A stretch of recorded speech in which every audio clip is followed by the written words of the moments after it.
오늘 밤에는 영적 전쟁이라고 하는 제목을 가지고 말씀을 드리면서 은혜를 받고자 합니다. 어떤 종류의 전쟁이든지 전쟁에는 반드시 승리해야 합니다. 왜냐하면 이긴 자에게는 영광이 있고 축복이 있고 행복이 있기 때문입니다. 그러나 진자는 이긴 자의 종이 되고 진자는 수치와 고통이 있고 이루 말할 수 없는 불행이 따라오기 때문에 전쟁에는 반드시 이겨야 합니다. 그런데 무엇보다도 우리가 이겨야 할 전쟁이 뭐냐? 영적 전쟁입니다. 에베소서 6장 10절에 보니까 정말로 너희가 주 안에서와 그 힘의 능력으로 강건하여지고 마귀의 괴계를 능히 대적하기 위하여 하나님의 전신갑주를 입어라. 우리의 씨름은 혈과 육에 대한 것이 아니요 정사와 권세와 이 어두움의 세상 주관자들과 하늘에 있는 악의 영들에게 대함이라. 그러므로 하나님의 전신갑주를 취하라. 이는 악한 날에 너희가 능히 대적하고 모든 일을 행한 후에 서기 위함이라. 그래서 여기 11절에 보면은 대적하기 위하여, 마귀를 대적하기 위하여, 13절에도 보면 능히 대적하고, 원수 마귀와 손잡고 살면 안 됩니다. 원수 마귀를 친구처럼 착각을 하면 안 됩니다. 원수 마귀가 우리 가운데 역사하도록 내버려두면 안 됩니다. 원수 마귀는 우리를 망하게 하는 자입니다. 우리를 저주받게 만들어요. 원수 마귀는 우리를 불행하게 만들어요. 그렇기 때문에 원수 마귀는 대적해야 됩니다. 마귀를 대적하라. 그래야하면 너희를 피하리라. 야고보서 4장 7절에 말씀하고 있죠. 자, 그런데 영적 전쟁은 구체적으로 말하면 첫째로 영과 육의 싸움입니다. 영과 육의 싸움. 로마서 8장 12절에 보니까 그러므로 형제들아 우리가 빚진 자로 돼 육신에게 져서 영과 육의 전쟁에서 져서 육신에게 져서 육신대로 살 것이 아니니라. 너희가 육신대로 살면 반드시 죽을 것이로되 영으로서 몸의 행실을 죽이면 살리니 무릇 하나님의 영으로 인도함을 받는 그들은 곧 하나님의 아들이라. 그래서 영적 전쟁은 영과 육의 전쟁이에요. 영과 육의 싸움이에요. 그래서 우리 안에서 영적 전쟁이 일어나는데 우리가 성령의 인도하심을 따라서 살아가느냐 아니면은 육신이 원하는 대로 육신이 끌고 가는 대로 육신이 요구하는 대로 그렇게 맞춰줘 가면서 살 것이냐 영을 따를 것이냐 육을 따를 것이냐에 따라서 이기고 지고 이게 판결이 나는 거예요. 영적 전쟁. 아멘. 그러니까 영적 전쟁에 이긴다고 하는 건 뭐예요? 영을 따라감으로써 육신을 절제하고 육신을 통제하고 육신이 잘못되지 않도록 육신을 잘 다스리는 사람이 영적 전쟁에 이기는 사람이에요. 그런데 자기의 그 육신을 다루지를 못하고 육신의 욕망을 따라서 끌려가는 사람은 이 사람은 지금 패배하고 있는 거예요. 이해가 됩니까? 그래서 로마서 8장 9절에 보면 만일 너희 속에 하나님의 영이 거하시면 너희가 육신에 있지 아니하고 영에 있나니 누구든지 그리스도의 영이 없으면 그리스도의 사람이 아니니라. 그래서 그리스도의 사람이란 그리스도의 영이 있는 사람. 다시 말하면 예수님의 영, 곧 그 성령이죠. 예수님을 모시고 사는 사람, 예수님의 영이 그 안에 들어와 있는 사람은 예수님을 모시고 사는 사람이에요. 또 하나님의 영이 거하시면 너희가 육신에 있지 아니하고, 14절에는 하나님의 영으로 인도함을 받는 그들이 하나님의 아들이라. 그리스도의 사람이란 하나님의 영이 거하는 사람이에요. 또 바꿔서 말하면 하나님을 모시고 사는 사람. 저와 여러분 안에는 예수님이 계십니다. 하나님이 계십니다. 그리스도의 영, 하나님의 영이 우리 안에 계세요. 그래서 영과 육의 싸움에서 이기는 비결이 뭐냐? 13절 말씀대로 육신대로 살지 않는 거예요. 그런데 육신대로, 육신의 욕망대로 살지 않는 것이 영과 육의 싸움에서 이기는 길인데, 내 힘으로 그렇게 하기가 어렵죠? 그래서 14절에 보면 하나님의 영으로 인도함을 받는 자들은, 하나님의 영으로 인도함을 받는 자들은 하나님의 자녀이기 때문에, 9절에 보면 하나님의 영이 너희 속에 거하시면 너희가 육신에 있지 아니하고 영에 있나니. 아멘.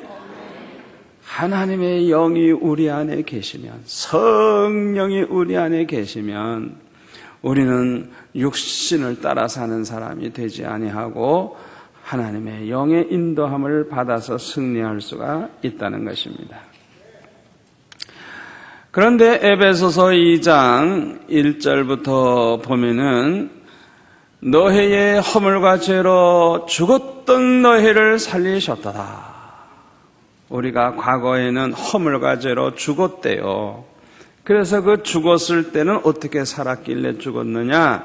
2절에 보니까 그때에 너희가 그 가운데서 행하여, 허물과 죄 가운데서 행하여 이 세상 풍속을 쫓고 공중의 권세 잡은 마귀를 따랐으니 곧 지금 불순종의 아들들 가운데서 역사하는 그 영, 악령이죠. 악령이라.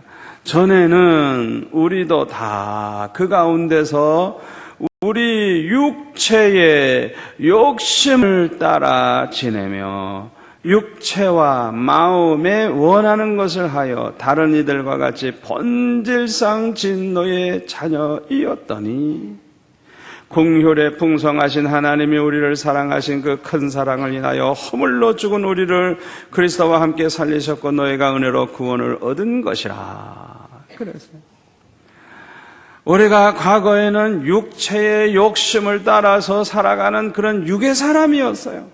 그냥 끌려다니는 거예요. 그냥 내 혈기대로, 내 이 정욕대로, 육체가 요구하는 대로 그렇게 오만 가지 죄를 다 범하고 살았기 때문에 우리는 진노받을 수밖에 없는 본질상 진노의 자녀였다는 거예요. 우리는 죽어 마땅한 죄인이었다는 거예요. 그런데 긍휼에 풍성하신 하나님이 우리를 불쌍히 여겨주셔서 그 하나님의 사랑으로 말미암아 우리가 은혜로 구원을 얻었다는 거예요.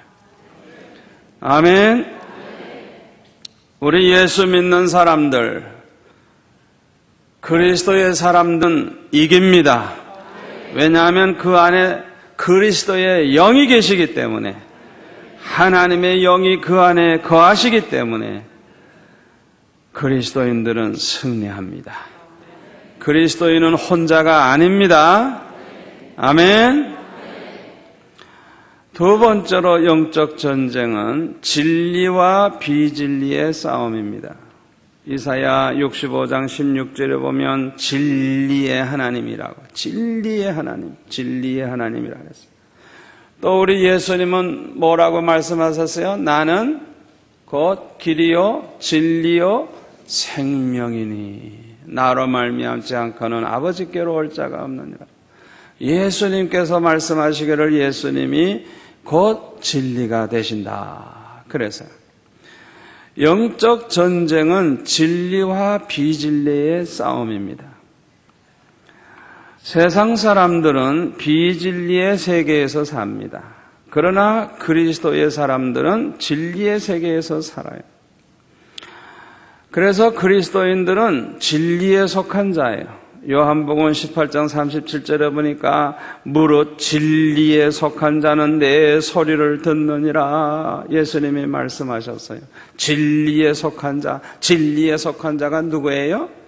그리스도의 사람들. 저와 여러분은 진리에 속한 자이지 비진리에 속한 자가 아닙니다.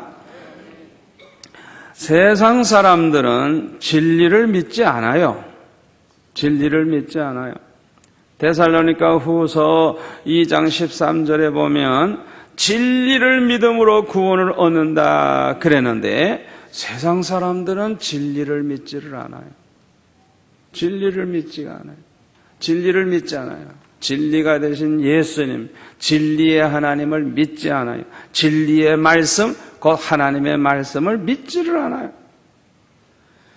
진리를 믿음으로 구원 얻는데 진리를 믿지 아니함으로 세상 사람들은 구원을 얻지 못하는 거예요. 그리고 세상 사람들은 진리를 믿지 아니할 뿐만 아니라 불의를 좋아하고 불의를 쫓아갑니다. 요한일서 3장 10절에 보면 하나님의 자녀와 마귀의 자녀가 나타나나니 하나님의 자녀와 마귀의 자녀가 어떻게 다르냐? 어떻게 뭘 보고 아느냐? 형제를 사랑하지 아니하고 불의를 좋아하는 자는 하나님께 속하지 아니하고 마귀에게 속해 있다는 거예요. 그러니까 진리를 믿지 아니할 뿐만 아니라 불의를 좋아해요. 마귀의 자녀는.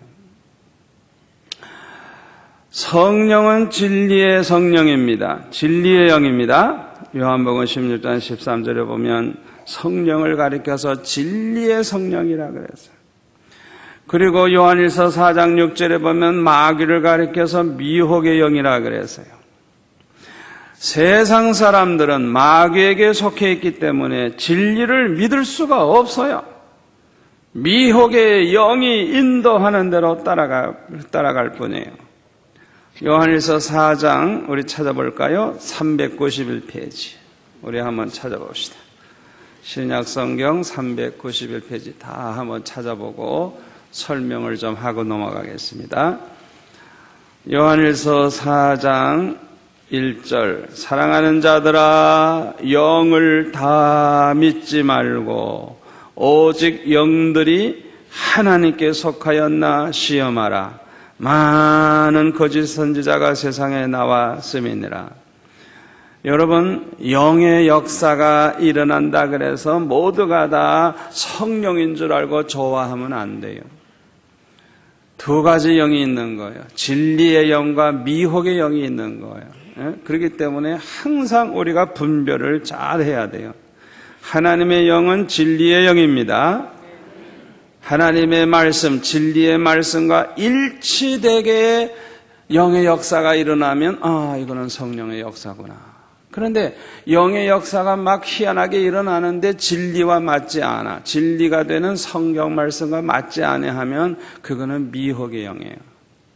그래서 우리 예수 믿는 사람들은 성경을 열심히 읽고 성경을 열심히 배우고 또 진리가 뭔지 똑바로 알고 무장하고 있어가지고 이 영의 역사가 일어날 때 금방 분별할 수 있어야 돼요. 뭘로 분별해요?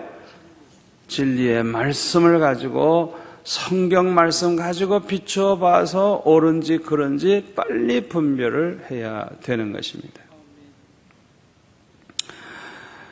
자, 2절에 보니까 하나님의 영은 이것으로 알지니 영의 역사가 일어날 때 하나님의 영인지 미혹의 영인지 분별하는 방법이에요. 하나님의 영은 이것으로 알지니 곧 예수 그리스도께서 육체로 오신 것을 시인하는 영마다 하나님께 속한 것이요 예수를 시인하지 아니하는 영마다 하나님께 속한 것이 아니니 이것이 곧 적그리스도의 영이니라. 오리라 한 말을 너희가 들었거니와 이제 벌써 세상에 있느니라. 자녀들아 너희는 하나님께 속하였고 또 저희를 이기었나니 이는 너희 안에 계시니가 너희 안에 계신 이가 누구예요? 그리스도, 하나님. 그렇죠? 하나님의 영, 그리스도 영이 있으니까 너희 안에 계신 이가 세상에 있느니, 이거는 마귀죠. 악령. 세상에 있는 이보다 크심이라. 저희는 세상에 속한 고로 세상에 속한 말을 하며 세상이 저희 말을 듣느니라. 우리는 하나님께 속하였으니 하나님을 아는 자는 우리의 말을 듣고 하나님께 속하지 아니하는 자는 우리의 말을 듣지 아니하나니 진리의 영과 미혹의 영을 이로써 아느니라. 아멘. 여러분, 하나님의 영, 진리의 영과 미혹의 영이 함께 역사한다는 걸 아시고 언제나 분별을 해야 돼요. 분별을. 하나님의 영이 역사하는 그런 성도들, 올바른 성령 받은 성도들은 성경 말씀 그대로 예수님이 2000년 전에 육신을 입고 이 세상에 오셔서 십자가에 못 박혀 죽으심으로 우리의 모든 죄를 대속했다는 걸 그대로 믿는 거예요. 그런데 이때에 요한일서를 기록할 때쯤 돼가지고는 이건 사도 요한이 아주 늙었을 때 기록한 것인데, 아주 그 엉터리 거짓 선지자들이 막 나와가지고 예수님이 육신을 입고 오신 것을 부인하고 그건 그냥 환상이다, 환상. 환상인데 그냥 우리가 잘못 알고 있다, 이런 식으로 죽었어도 그 환상적으로 그냥 뭐 죽은 것이지 뭐 이런 식으로 아주 희한한 소리를 하는 거예요. 그러니까 그 당시에 이렇게 미혹의 영을 받은 거짓 선지자들이 많이 나왔다 이거예요. 그러니까 우리는 항상 아무리 선지자라고 뭐 큰 소리 치고 기적이 일어나고 아무리 그래도 진리의 말씀인 하나님의 말씀에 비추어 봐서 틀리는 소리 하면 누가 어떤 능력 있는 목사나 능력 있는 선교사나 능력 있는 누가 얘기를 했어도 그거는 그 안에 있는 영이 하나님의 영이 아니고 진리의 영이 아니고 뭐예요? 미혹의 영이에요. 미혹의 영. 잘 우리가 분별을 해야 되는 것입니다. 그렇기 때문에 저와 여러분이 영적 전쟁에 승리하려고 하면 진리를 똑바로 알고 진리를 똑바로 믿고 진리를 무장해야 항상 승리의 삶을 살아갈 수가 있는 것입니다. 세 번째로 영적 전쟁은 거룩과 세속과의 싸움입니다. 에베소서 2장 1절에 보면 너희의 허물과 죄로 죽었던 너희를 살리셨도다 말씀하면서 그때에 너희가 그 가운데서 행하여 이 세상 풍속을 쫓고, 이 세상 풍속이 세속이에요. 우리가 허물과 죄로 죽었을 때는 이 세상 풍속을 쫓아 살았어요. 죽은 물고기는 물이 흐르는 대로 떠내려가요. 그러나 산 물고기는 그렇지 않아요. 여러분 연어 보셨죠? 연어. 자기가 태어난 거기까지 찾아간다고 그냥. 아이고 제일 기가 막힌 건 그 폭포. 그걸 그냥 얼마나 큰 힘으로 폭포를 뛰어 올라가서 그래가지고 기어코 자기 태어난 곳으로 가는 거예요. 얼마나 힘을 썼는지 자기 태어난 곳으로 가가지고는 안락가 죽어버리는 거예요. 얼마나 그냥 있는 힘을 다 해가지고, 죽을 힘을 다 해가지고. 이 산물고기라고 하는 것은 아무리 물이 강하게 흘러가도 떠내려가진 않아. 자기가 반대로도 그냥 거슬러 올라갈 수 있는 그런 힘이 있어요. 산물고기와 죽은 물고기의 차이가 이거예요. 마찬가지로 영적으로 죽은 자는 세상 풍속을 쫓아가요. 그냥 그게 옳은지 그런지 분별도 못하고 그냥 세상 사람들 좋다면 그냥 자기도 좋다 그러고, 세상 사람 한잔하면 그냥 자기도 그냥 한잔하고, 그냥 세상 사람들이 음란한 짓 하면 자기도 음란한 짓 하고, 그냥 아무런 거기에 대한 거부감이 없이 그냥 따라가요. 그 영적으로 죽은 사람. 그러나 영적으로 살아있는 사람은 세상 풍속을 쫓지 않고 거룩하게 삽니다. 거룩하게 산다고 하는 뜻은 뭐냐? 알아듣기 쉽게 설명합니다. 거룩하게 산다고 하는 것은 구별되게 사는 거예요. 구별되게. 신앙생활이라고 하는 것은 거룩하게 사는 생활인데, 신앙생활을 잘 한다는 말이 무슨 뜻입니까? 세상 풍속을 따라가지 않고 구별되게 사는 생활을 잘하는 사람이 신앙생활 잘하는 사람이에요. 아멘? 예수 믿는 사람이 예수 안 믿는 사람과 똑같이 그냥 흉내내고 살아가는 사람은 영적으로 죽어있는 사람. 영적으로 살아있는 사람은 따라가지 않아요. 세상에서 비방 듣고 왕따 당하고 어려움 당해도 상관없어요. 예? 세상 사람 따라가지 않아요. 오직 하나님의 뜻을 따르고 하나님의 말씀을 따르고 진리를 따르고 성령의 인도하심을 따르고. 아멘. 신앙생활이라고 하는 것은 구별되게 사는 생활이에요. 에베소서 4장 22절 이하에 보니까 옛사람과 새사람이 나오는데, 옛사람은 구습을 쫓는 사람. 다시 말하면 이 세상 풍속을 옛날에 따라서 살았는데 옛날에 가졌던 그 습관을 그대로 행하는 사람이 옛사람. 그러면 새사람은 어떻게 다르냐? 거룩하게 사는, 구별되게 사는 사람이에요. 에베소서 4장 22절부터 볼까요? 다 같이 읽겠습니다. 너희는 유혹의 욕심을 따라 썩어져가는 구습을 쫓는 옛사람을 벗어버리고 오직 심령으로 새롭게 되어 하나님을 따라 의와 진리의 거룩함으로 지으심을 받은 새 사람을 입으라. 아멘. 옛사람은 뭐예요? 구습을 쫓는 옛사람이에요. 옛날 유혹의 욕심을 따라서 썩어져가는 그런 잘못된 그런 구습, 안 좋은 습관을 쫓아서 산 그런 옛사람, 그걸 다 벗어버리라고. 그리고 이제는 심령으로 새롭게 되어 하나님을 따라 의와 진리의 거룩함으로 지으심을 받은 새 사람을 입으라. 옛사람은 구습을 쫓는 사람, 새 사람은 거룩하게 사는 사람을 가리키는 거예요. 누구나 거룩을 잃어버리면 망합니다. 멸망합니다. 고린도전서 3장 16절에 보면 뭐라 그래서요? 너희가 하나님의 성전인 것과 하나님의 성령이 너희 안에 거하시는 것을 알지 못하느뇨. 누구든지 하나님의 성전을 더럽히면 하나님이 그 사람을 멸하시리라. 하나님의 성전은 거룩하니 너희도 그러하니라.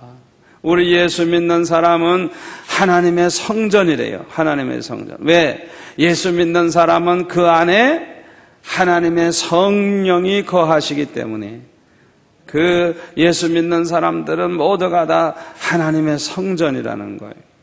그렇기 때문에 우리는 거룩하게 살아야 하는 것입니다. 구별되게 살아야 하는 것입니다. 누구든지 하나님의 성전을 더럽히면 하나님이 그를 멸하시겠다 그래서요. 그러면서 하나님의 성전은 거룩하니 너희도 그러하니라. 너희, 예수 믿는 너희, 너희 안에는 하나님의 성령이 계시니까 너희들은 다 성령의 전이란 말이에요. 그러니까 거룩해야 된다. 이게. 거룩하신 하나님을 모시고 사니까 거룩해야 된다.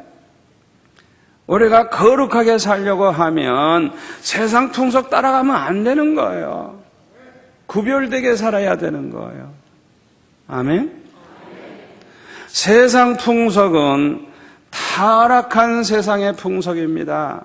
마귀의 지배를 받고 마귀를 닮아가는 이 타락한 세상의 풍속이에요. 여러분, 오늘날 그냥 얼마나 새로운 물결이 일어나고 있는지 모르는데 가만히 보면요, 그 안에 마귀가 역사하고 있는 걸 볼 수가 있어요.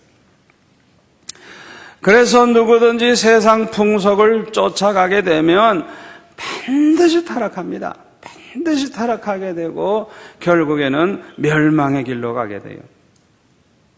그런데 우리가 예수를 믿는다고 하면서도 구습을 쫓는 옛사람을 완전히 벗어버리지를 못해가지고 그냥 자꾸만 그냥 다시 또 걸쳐. 왜 또 그걸 걸쳐? 그 더러운 옷을 그냥 완전히 벗어버려야 되는데 가끔가다 또 옛날 생각이 나는지 자꾸 그냥 그 헌 옷을 걸친단 말이에요. 그래가지고 세상 풍속을 쫓아가는 그런 성도들이 있어요. 오늘날의 세상 풍속은 두 가지 특징이 있어요. 하나는 미신적이라는 거예요.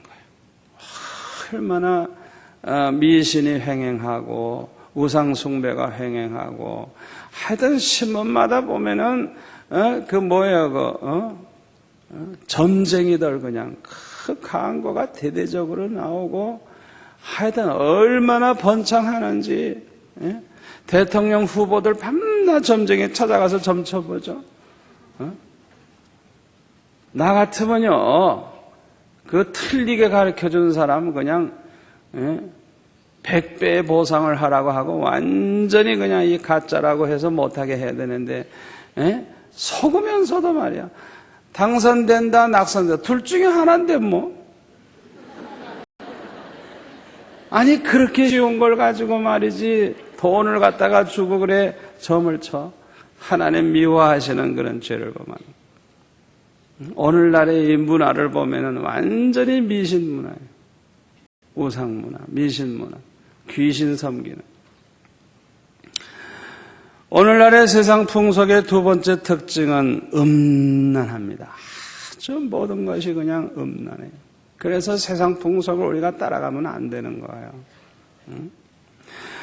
특별히 이 음란한 거, 이것이 말세에 기독교인이 가장 경계해야 하는 것이 바로 이 음란입니다. 음란.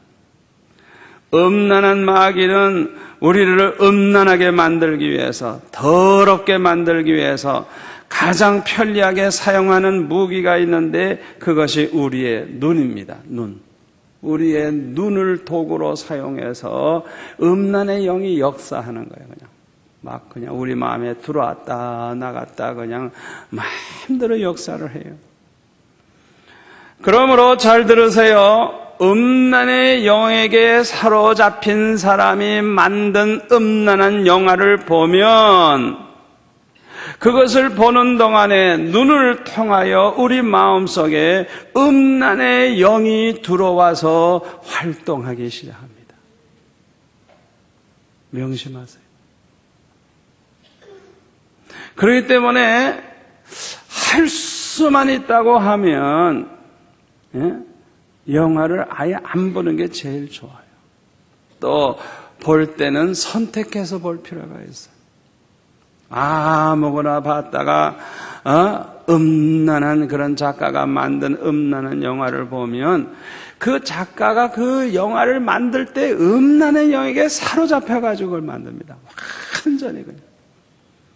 그래서 그 음란한 영화를 만들면 어떤 일이 벌어지느냐, 그걸 누구든지 남녀노소 빈부 귀천을 막론하고 예수 믿든지 말든지 그 영화를 보는 순간에 이 눈을 통하여 음란의 영이 들어오는데 역사하기 시작하는 거예요. 세상 사람들이야 본래 마귀에게 속한 자니까 음란의 영이 역사해도 그게 그거지 뭐. 그냥 음란의 영이 더 충만해질 뿐이지. 그러나 문제는 우리 예수 믿는 사람은 우리 안에 성령, 거룩한 성령이 계시고 하나님의 영이 계시고 예수 그리스도의 영이 계시는 거룩한 성도들인데 이 눈을 통해서 음란의 영을 받아들여 가지고 음란의 영이 들어오도록 내가 그렇게 한다고 하면 세상에 이런 고약한 짓이 어디 있겠어요? 생각해 보라고요. 우리 안에 계신 성령이 얼마나 화가 나겠어요? 얼마나 슬프겠어요? 얼마나 괴로우시겠어요. 우리 안에 계신 하나님의 영을 우리가 사랑해주고, 우리 안에 계신 그리스도의 영을 우리가 사랑해주고, 언제나 사랑 고백을 하면서 좋게 지내야 되는데, 제가 제 조카 볼 때는 이화대학교 다니는 아가씨가 이화대학 1학년인가 다니고 2학년 때 불란서 파리에 유학을 갔어요.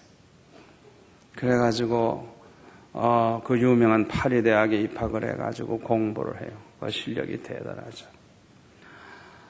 그런데요, 자기 엄마한테 전화가 왔는데 어떤 전화가 왔느냐 하면 그 여자 기숙사에 들어가서 다른 여학생하고 자기하고 침대 2개 있는 방에서 하나하나 이렇게 잤대요. 그런데 며칠 지나가니까 그 옆에서 자는 그 아가씨가 날마다 남자들 데려와서 밤새도록 음란한 짓을 하고 한 방에서. 여러분 한번 상상해 보세요. 이화대학교 1학년 마친 학생이 불란서 유명한 파리 대학 가서 공부하는데 한 방에서 밤새도록 그렇게 음란한 짓을 한단 말이에요. 남자들. 그래서 제가 그래서요. 공부가 다 뭐야? 그런 대학에 가서 박사가 되면 뭐 하냐고 말이죠. 제가 아주 100% 반대했어요. 그래가지고 뭐 나오라고 그러면은 나오겠어요? 공부를 마치고 나오겠다 그러지. 그래서 방학 때 잠깐 와서 놀다 가라. 그래가지고 방학 때 나왔을 때 꽉 붙잡고 안 보냈어요. 그래가지고 이화대학 졸업하고 시집가서 잘 살아요.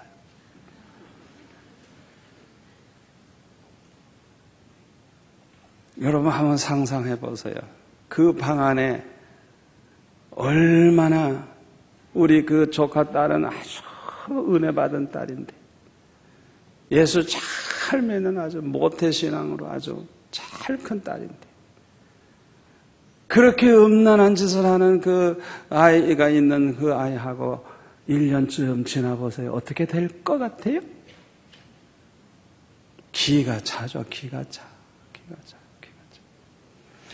우리 안에 음란한 그런 걸 봄으로써 우리 눈을 통해서 음란의 영이 들어와 가지고 우리 안에서 한쪽에서는 음란의 영이 막 역사하면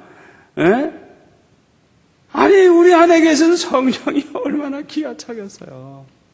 생각해 보라고요.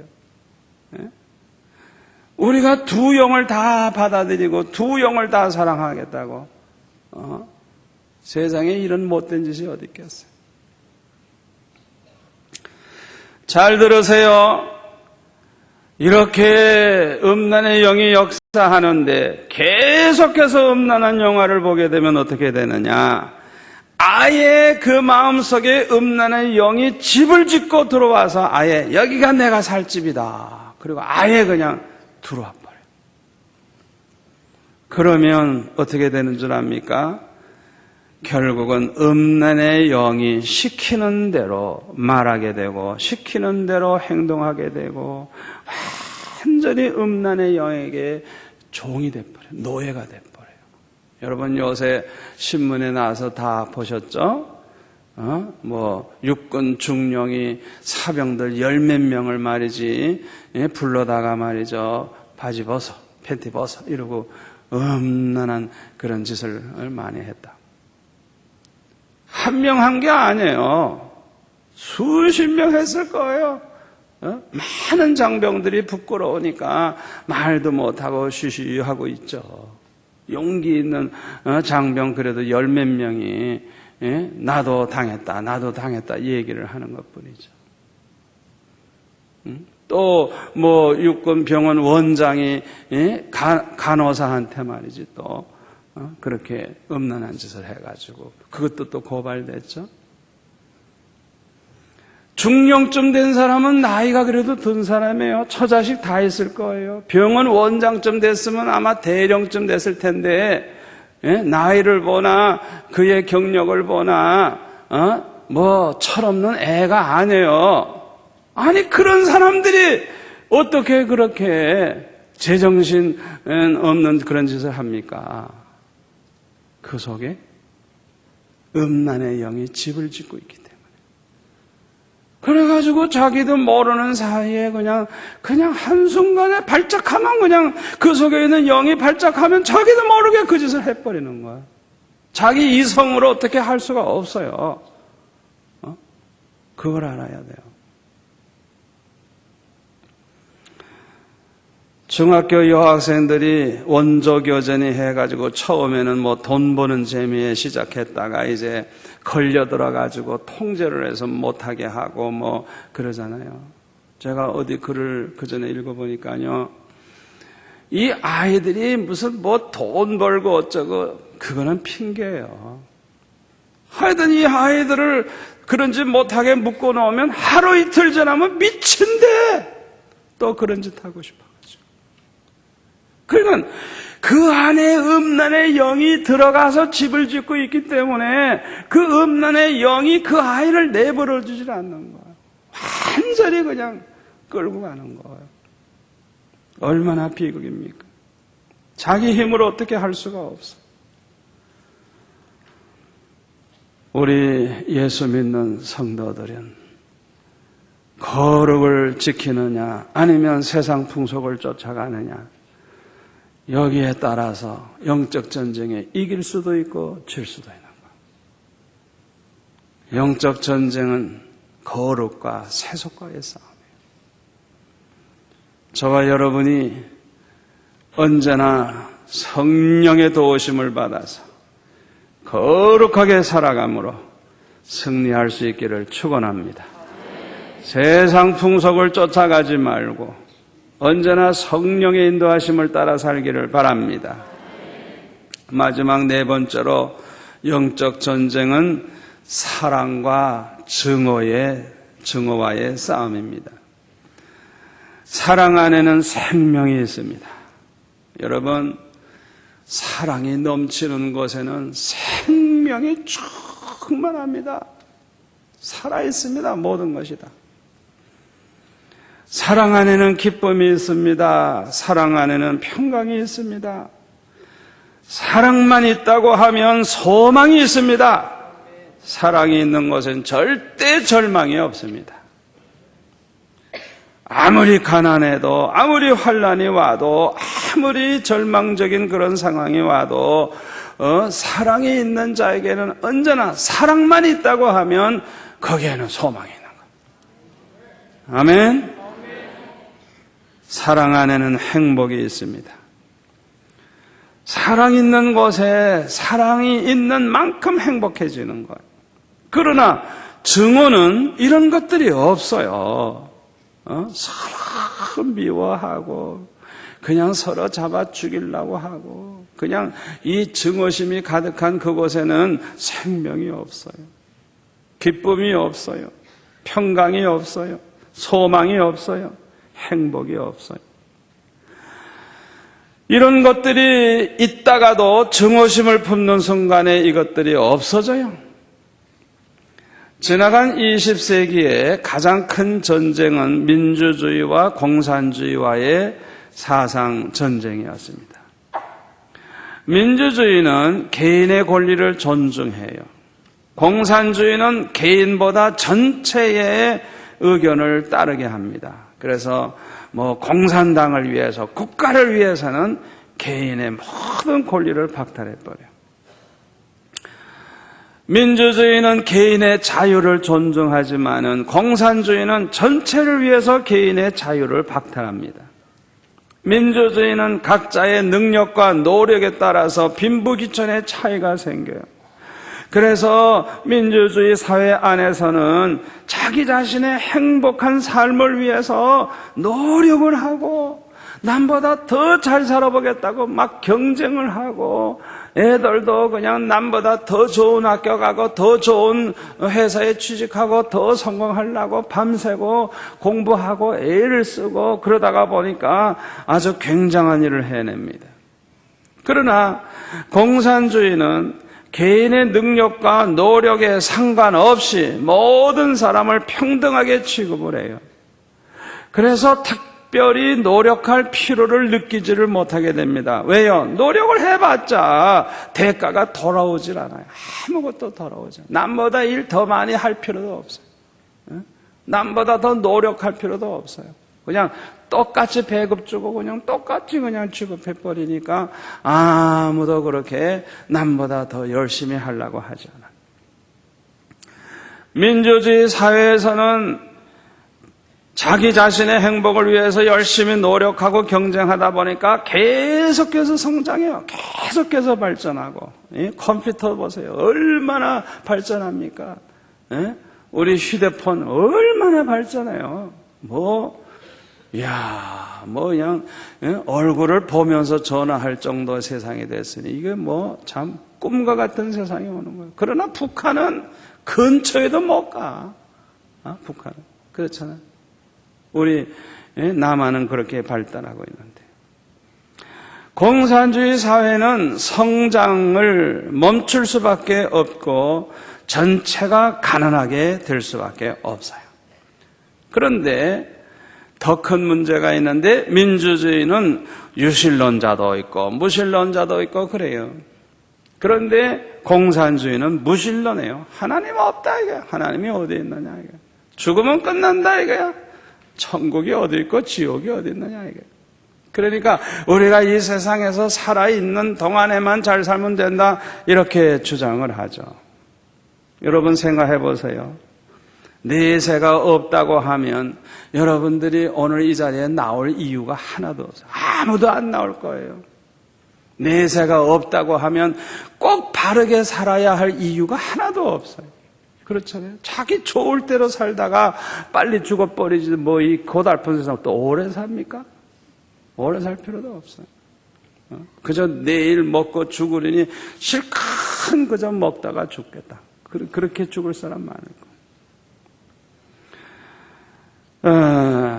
우리가 민주주의가 다 좋은 건 아닌데 그래도 민주주의가 그래도 나은 것은 예수 믿는 사람들 때문에 그렇습니다.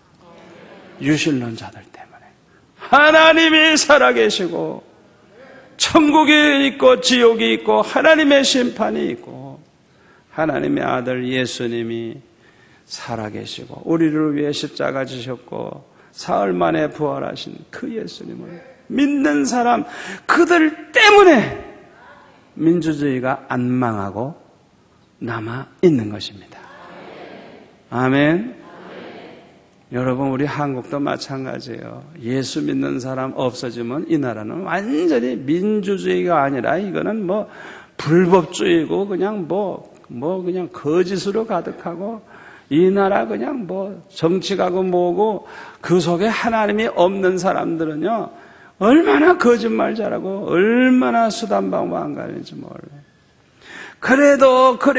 그래도 이 나라가 이렇게 안 망하고 계속 발전하고 뭔가 소망이 있는 것은 은혜 받은 성도들 때문에 그렇습니다. 여러분들과 같이 나라를 위해 기도하는 성도들이 있기 때문에 이 나라가 축복을 받는 것입니다. 예수 믿는 사람들 때문에 안 믿는 사람들도 이 민주주의 사회에서는 예수 믿는 사람 덕분에 이렇게 함께 복을 받는 거예요. 민주주의는 자유를 존중해요. 저는 그렇게 생각합니다. 자유하면은 책임 있는 자유를 늘 강조합니다만은 하여튼 우리 인간은 자유함이 있을 때 인간이 되는 것이지 자유함이 없는 인간은 인간이 아니에요. 저는 그 자유를 굉장히 존중하고 귀하게 생각합니다. 그래서 저는 우리 부목사님들 교역자들을 대해서도 되도록이면 통제 안 해요. 되도록이면 통제 안 해요. 자기 자유가 있잖아요. 같은 일도 이렇게 하고 싶고 저렇게 하고 싶고 보는 눈도 다르고 생각도 다르고 그런데 그걸 왜 통제를 합니까? 나보다 100배 나은 사람도 있는데 나한테만 맞추라 그러면 잘못하면 다 바보 되면 어떡해? 저는 우리나라가 큰 실수하는 게 그거예요. 문교부 장관과 몇 사람이 어떤 정책을 내세워가지고 통제를 하는 건 다 바보 만드는 거예요. 왜? 그 문교부 장관보다 100배 나은 사람이 얼마나 많은데? 왜 그 사람들, 얼마든지 학교를 부흥시키고 얼마든지 세계적인 학교 만들 수 있는 그 능력 있는 교장 선생님들, 능력 있는 교육가들이 있는데 왜 자기 개인의 생각을 가지고 통제를 합니까? 이거는 아주 백해무익한 거예요. 그래서 저는 주장하고 싶어요.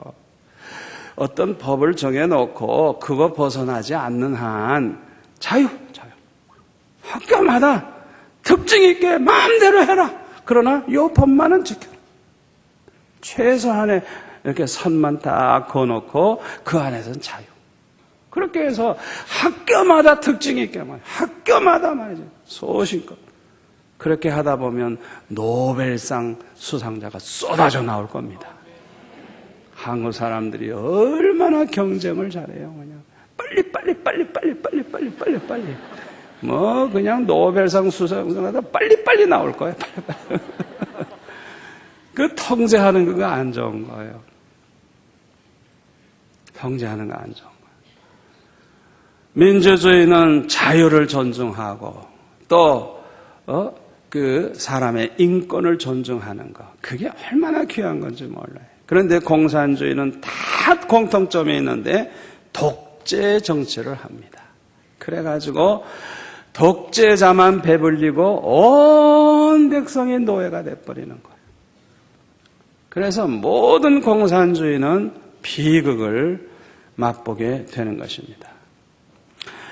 그런데 공산주의의 가장 비극적인 것이 뭐냐? 사람을 사랑이 없고 증오심으로 가득 차게 만드는 것이 공산주의의 가장 비극적인 거예요. 세계 공산화를 위해서는 수단과 방법을 가리지 않아요. 목적을 이루기 위해서는 어떤 수단과 방법을 동원해도 된다는 거예요. 그래서 폭력을 사용하고 살인을 하고 마약을 통해서라도 목적을 달성하면 되고, 색인전을 벌이고 화학전을 벌이고 가정을 파괴하고, 그래서 공산주의 목적에 어긋나면 그냥 부모도 고발하라 그러고 그냥 부부 사이에도 서로 고발하고 감독하게 하고, 하여튼 목적 달성을 위해서는 모든 악을 동원합니다. 그래서 결국에는 사탄이 되고 마는 거예요. 악령이 되고 마는 거예요. 그러니까요, 공산주의는요, 내버려 둬도요, 하나님의 심판을 받게 되고 멸망할 수밖에 없는 거예요. 아멘? 왜냐하면 그냥 모두가 다 그냥 그 악령으로 충만한 인간이 돼버리니까 하나님의 심판을 안 받을 수가 없죠. 오늘날 북한이 그래서 저렇게 저주를 받은, 하나님의 심판 받아서. 하여튼 농사가 안 된대요, 농사. 그냥 뭐 툭하면 홍수나고. 농사가 안 된대요. 옥수수 그냥 박사 우리교회도 왔다 갔지만은 이 남한 땅에서 옥수수가 얼마나 잘 되는지, 북한도 이대로만 하면 살겠다. 그래서 북한 가서 했더니 북한에 가면 다 말라 죽고 그냥 다 그냥 이렇게 반쪽으로 되고 그냥 형편 조그맣고 안 되는 거예요. 하나님이 저주를 했는데 인간이 돕는다고 돼요? 안 되지. 아멘. 오늘날 북한 동포들이 굶어 죽는 사람이 얼마나 많은지 여러분도 TV를 통해서 보셨을 거예요. 200만, 300만, 어느 해는 뭐 얼마나 죽고, 북한에 있는 어린아이들은 80% 이상이 다 영양실조에 걸려있대요. 못 먹었어요. 얼마나 불쌍해요. 저와 여러분도 그 어린 생명들, 불쌍한 영혼들 위해 기도할 수 있기를 바랍니다. 도울 수 있기를 바랍니다. 우리가 북한을 위해서 그 영혼들, 그 잘못된 공산주의 지도자들 때문에 고생하는 저들을 생각하면서 우리도 울부짖으며 기도해야 돼요. 공산주의, 북한 공산주의는 빨리 망해야 됩니다. 빨리 망해야 돼요. 빨리 망해야 돼요. 빨리 안 망하면 안 됩니다. 빨리 망해야 돼요. 20세기에 공산주의가 몰락하는 걸 전 세계가 두 눈으로 보았어요. 유일하게 지금 북한만 하나 남아있어요. 이제 제 생각에는 머지않아서 곧 망할 줄 저는 믿습니다. 분명히 하나님의 때가 된 줄로 믿습니다. 그런데 우리가 경계해야 될 것은 독재자와 독재 정권입니다. 왜냐하면 이들이 사탄의 도구가 될 수 있기 때문에 그렇습니다. 히틀러가 독재자가 되고 독재 정권을 세워가지고 유태인을 600만을 죽이는 정말 인간이 할 수 없는, 짐승도 그런 일을 못할 거예요. 어떻게 600만 명을 죽입니까? 짐승도 못해. 이 세상에 누구도 못해. 그건 완전히 악신으로 충만할 때 그런 짓을 할 수 있는 거예요. 이 스탈린은 얼마나 기독교 핍박을 했는지 몰라요. 교회를 없애는 것뿐만 아니라 기독교인을 얼마나 많이 죽였는지 몰라요. 수천만 명 죽였을 거예요. 또 이라크의 후세인, 그가 독재자 노릇을 하면서 자기 적들을 얼마나 많이 죽였는지 몰라요. 그러니까 이 후세인한테 그렇게 억울함을 당한 사람들은 이 후세인이 몰락하니까 너무너무 기뻐하고 좋아했거든요. 그런데 후세인과 손잡고 살던 사람은 자기 가지고 있던 그 모든 걸, 이 권리를 잃어버리니까 오히려 옛날이 더 좋다 이러면서 또 야단하는 거예요. 그러니까 뭐 사람들은 자기 중심으로 생각하니까 그렇게 되는 거죠. 여러분 잘 들으세요. 요한계시록에 짐승이라는 거 나오죠. 짐승. 바로 그게 이제 독재자, 독재 정권을 가리키는 거예요. 우리 이 땅 외에는 이 짐승들이 안 나오기를 바랍니다. 이 독재자들은 결국 하나님의 자리에 앉으려고 합니다. 그러므로 사탄의 도구가 되는 거예요. 자기의 그 자리를 지키기 위해서 온갖 수단 방법을 동원하게 돼요. 그러다가 보니까 그냥 너무너무 악해지고 증오심으로 가득하게 되고 자기 자신도 마음이 지옥이 이루어지고 세상을 지옥으로 만들어요. 그래서 우리는 이 땅에 독재자, 독재 정권이 나타나지 않도록 지금부터 기도할 수 있기를 바랍니다. 행복한 세상은 오직 사랑으로 이루어집니다. 행복한 가정은 오직 사랑으로 이루어집니다. 여러분, 여기서 말하는 이 사랑이 도대체 뭐길래 사랑만 있으면 행복한 가정이 되고 행복한 세상이 되느냐? 사랑에는 두 가지 특징이 있는데 하나는 뭐냐? 참 사랑은 희생적이기 때문에 그렇습니다. 희생적. 이기적이 아니에요. 이타적이에요. 남을 위해 하는 마음. 남에게 베풀어주는, 뭔가 남에게 도와주고 대접해주고 나누어주고 더불어 살고. 왜 사랑이 행복하게 해주느냐 하면 이 사랑이라고 하는 것은 그 사람을 위해서 내가 희생하는 거예요. 내가. 그렇기 때문에 서로 희생하면서 살아가면 아름다운 세상이 됩니다. 아멘. 여러분, 이 사랑의 원리, 사랑이 왜 행복하게 해주는지 아주 확신을 가질 수 있도록 제가 구체적인 예를 들게요. 자, 보세요.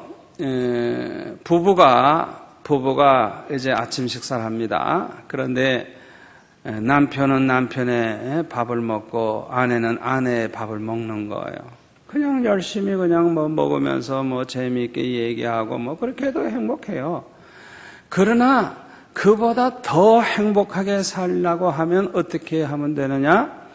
남편은 밥을 퍼서 자기 아내를 먹여주고 아내는 밥을 퍼서 남편을 먹여주고. 그거 이상해요. 똑같은 밥을 먹는데요. 이상해. 네? 우리도 한번 해볼까요? 하여튼 이상하다고요. 그냥 내 거니까 내 거는 내가 먹지, 내 건 내가 먹지, 예? 이러고 먹으면 거기에는 기쁨도 없고 거기에는 무슨 소망도 없고 어떤 역사가 일어나지 않아요. 행복함이 없어요. 그런데 이상하게 나는 상대편에게 더 먹어라 자꾸 주고 저쪽에서 나보고 더 잡숴요 이러고 그냥 얼마나 기분이 좋고 얼마나 재미있고 얼마나 행복하고.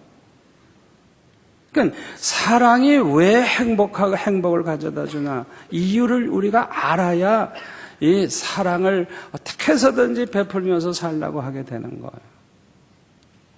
아멘. 그게 중요한 거예요. 두 번째로 사랑은 선행적이기 때문에 그래요. 선행적. 다시 말하면 조건이 없는 거예요. 그런데 내가 먼저 대접하고 내가 먼저 인사하고 내가 먼저 주고 내가 먼저 우리는 하나님의 사랑을 받을 자격이 없었어요. 우리는 죄인이었어요. 우리는 원수였어요. 우리는 하나님 앞에 진노받아야 마땅할 죄인이었어요. 그럼에도 불구하고 하나님이 우리를 먼저 사랑하사. 아멘. 예수님이 우리를 위하여 십자가에 못 박혀 죽으셔서 우리를 죄에서 대속해 주시는 사랑을 일방적으로 무조건적으로 우리를 위해서 베풀어 주셨어요. 그게 아가파의 사랑, 참 사랑이 바로 그런 사랑이에요. 그러니까 우리가 행복한 사회를 만들려고 하면 사람 차별하면 안 돼요. 그 사람이 뭐 좋은 사람이든 말든지 상관없어요. 내가 먼저 베푸는 거예요. 인사도 내가 먼저 하는 거예요. 내가 먼저 잘해주는 거예요. 여러분 생각해보세요. 누군가가 시작해야 또 하는 사람이 생길 거 아니에요? 아멘?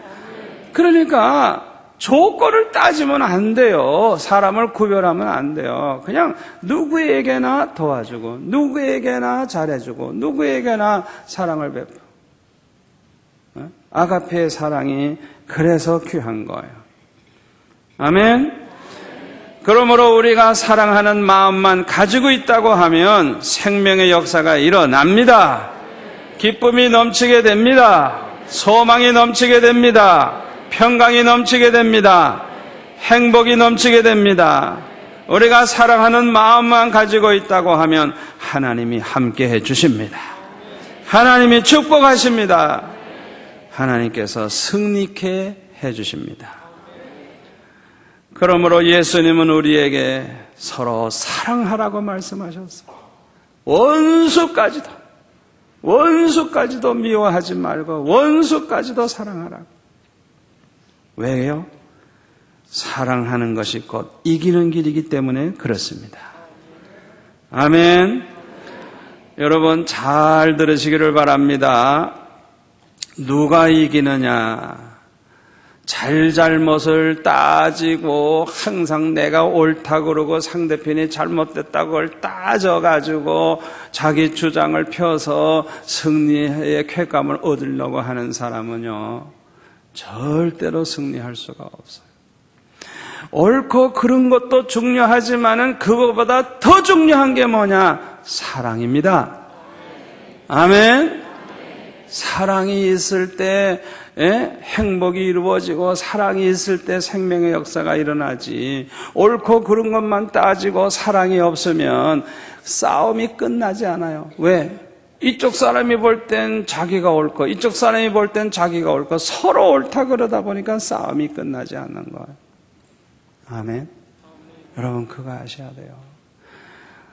우리나라에 특별히 어떤 교단에 속한 교회들은 싸움을 얼마나 열심히 하는지 몰라요.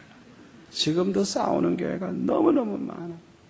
근데 그 사람들의 공통점이 있어요. 자기네들이 제일 예수 잘 믿는데 그리고 자기가 가장 진리편에 서 있대. 그리고 상대편을 판단하고 정죄하고 공격하는데 내가 가만히 보면 둘 다 똑같아. 그런데 자기만 옳다 그러고 상대편을 짓밟는 거예요. 그러니까 계속 싸우다가 보니까 그냥 못 견뎌서 뛰쳐나가는 교인들이 얼마나 많은지 몰라요. 우리 교회도 많이 왔어요. 그래가지고 그냥 자기네 교단만 질리고 뭐 이거 주장하는 그 교단 보면요, 자꾸 줄어들고 그래가지고 지금은 몇 명 없어요. 그냥 악질들만 남았어요. 얼마나 어리석은 거. 자기네들이 옳다는 것만 주장하지 그보다 더 중요한 뭐가 없어요? 사랑이 없는 거예요. 따라서 합시다. 사랑이 없다는 것은 예수님이 없다는 것이요, 하나님이 없다는 것이다. 왜냐하면 하나님은 곧 사랑이시기 때문에. 아멘. 그러니까 사랑이 없다는 것은 곧 하나님이 없는 사람. 사랑을 잃어버린 사람은 하나님을 잃어버린 사람. 왜 에베소 교회가 사랑을 잃어버리니까 촛대를 옮기겠다고 말씀하셨느냐? 사랑이 잃어버린 교회가 무슨 하나님의 교회예요? 마귀의 교회지. 잘 들으세요. 그러니까 우리가 사랑을 잃어버리지 않고 언제나 사랑을 간직하고 있다고 하는 것이 얼마나 중요한지 몰라요. 사랑이 있어야 생명이 있는 겁니다. 사랑이 잃어버리면 생명을 잃어버리는 거예요. 아멘. 그게 얼마나 중요한지 몰라요. 이유 여하를 뭐 따질 필요가 없어요. 그저 내가 하나님 앞에서 하나님 사랑하고 하나님 사랑하는 마음으로 이웃을 사랑하고 그 사람이 알아주든지 말든지 상관할 거 없어요. 내 마음 자체에 사랑이 있으면 사랑의 영 성령이 함께 하십니다. 기뻐하십니다. 교회도 마찬가지예요. 어떤 사람은요, 자기는 사랑이 없으면서 목사님들이 사랑이 없다는 등, 장로님이 사랑이 없다. 이거 아주 고약한 사람들이에요. 남 따지지 마세요. 중요한 건 내가 중요해요. 자기 자신이 중요한 거예요. 아멘? 내가 중요하죠. 내가. 왜 남 보고 자꾸 얘기해요? 내가 중요하지 왜 남 보고 해요? 내 안에 사랑이 있으면, 원수까지라도 사랑하는 마음이 있으면 사랑의 하나님이 얼마나 기뻐하시겠어요? 아멘? 그런데 자기가 사랑을 갖지 않고 사랑을 베풀려고 하지 않고 다른 사람의 사랑만 따져요. 그래가지고 사랑해줬으면 고맙고 사랑해주지 않으면 삐져가지고 뭐 저런 게 장로야 집사야 이러고 말이죠. 그러니까 그건 자기 스스로 망치는 거예요. 중요한 건 내가 중요하지 남이 중요한 게 아니에요. 그랬잖아요. 내가 먼저 사랑으로 무장하는 게 중요하잖아요. 아멘. 영적 전쟁의 승리는 첫째, 육신대로 살지 않고 하나님의 영의 인도하심을 따라 사는 것입니다. 영적 전쟁은 영과 육의 싸움이라 그랬죠. 우리는 육을 따라가지 말고 영을 따라서 살아야 되는데, 영적 전쟁의 승리는 육신대로 살지 않고 육신 따라가지 않고 하나님의 영의 인도하심을 받아서 살아가면 영적 전쟁에 승리하는 줄 믿습니다. 두 번째로, 영적 전쟁의 승리는 진리를 믿고 진리의 영이신 하나님의 인도하심을 따라 사는 것입니다. 영적 전쟁은 진리와 비진리의 싸움이라 그랬어요. 성령이 거하시는 사람에게는 성령이 진리의 영이기 때문에 진리를 똑바로 알게 되고 진리를 믿게 되고 진리의 영이신 성령을 따라서 살게 됩니다. 그래서 승리하게 되는 거예요. 세 번째로, 영적 전쟁의 승리는 구습을 쫓는 옛사람을 벗어버리고 거룩하게 사는 새 사람이 되는 거예요. 영적 전쟁은 거룩과 세속과의 싸움이라 그랬죠? 여러분, 거룩을 붙잡으면 승리합니다. 세속을 따라가면 망합니다. 영적 전쟁에 이기고 지는 비결이 이렇게 판가름 나는 거예요. 네 번째로, 증오심을 갖지 않고 사랑하는 마음을 가지고 사랑으로 행하는 것이 영적 전쟁에 승리하는 비결입니다. 영적 전쟁은 사랑과 증오와의 싸움이라 그랬어요. 여러분, 사랑이 이깁니다. 사랑이 이깁니다. 사랑을 가진 자가 이깁니다. 사랑하는 마음을 가진 자가 이깁니다. 사랑으로 행하는 자가 이깁니다. 증오심을 가지고 있는 사람이 이길 것 같지만 천만에요. 하나님의 심판을 받고요. 악령의 역사하면 그냥 쫄딱 망하게 되는 거예요. 이렇게 우리가 승리에 할 수 있는 비결은 성령 충만함을 받고 성령으로 무장해서 성령의 인도하심을 따라 살 때 우리는 승리하게 될 줄로 믿습니다. 성령 충만하면 육신대로 살지 않고 성령의 인도하심을 따라 살게 되고, 성령 충만하면 진리를 믿고 진리의 영이신 성령의 인도하심을 따라 살게 되고, 성령 충만하게 되면 구습을 쫓는 옛사람을 벗어버리게 되고 거룩하게 사는 새 사람이 됩니다. 성령 충만하면 증오심을 갖지 않습니다. 언제나 사랑하는 마음을 가지고 사랑으로 행하게 되는 것입니다. 그래서 영적 전쟁에 승리하게 되는 것입니다. 이 말씀 생각하면서 우리 통성으로 기도하십시다. 주여, 한 번만 외치고 기도하겠습니다. 주여! 아버지 하나님 감사합니다. 오늘 밤에 귀한 말씀 주시니 감사합니다.